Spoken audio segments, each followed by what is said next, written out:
मैं अपने फ़ोन में कुछ ढूंढ ही रहा था कि मुझे ये पुराने फ़ोटोज़ और वीडियोज़ मिल गए, जहाँ पे हम लोग गए थे एक एडवेंचरस राइड पे, जहाँ हम लोगों ने देखा था कि कैसे एक पूरा शहर कोहरे की चादर में छुप गया, जहाँ हम लोगों ने बहुत खूबसूरत नज़ारे देखे थे, जहाँ हमने अपने डर के ऊपर जीत हासिल की थी।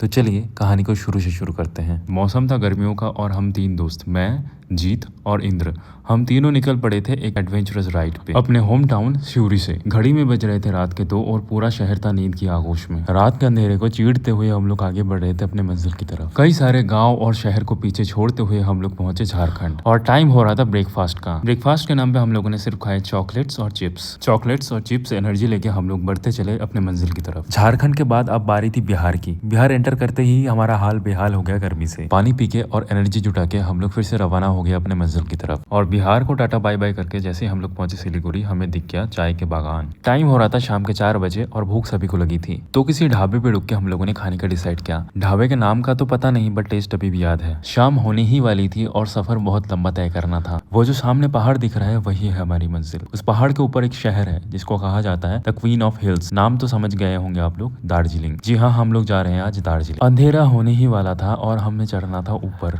अंधेरे में ऊपर चढ़ने में रिस्क तो बहुत है, बट वो कहते हैं ना, इश्क है तो रिस्क है, और हमें घूमने से इश्क है। रिस्क लेते लेते हम लोग पहुंचे कुर्सियोंग। जैसे हम लोग कुर्सियोंग पहुंचते हैं, चारों तरफ से हमें बादल और कोहरे ने घेर लिया। हालत इतनी खराब थी कि 1 फीट आगे तक हमें दिख नहीं रहा था। फिर हम लोगों ने डिसाइड किया और रिस्क नहीं लेते हैं, इश्क से ज्यादा इंपॉर्टेंट हमारी जिंदगी है। आगे की कहानी के लिए मिलते हैं कल।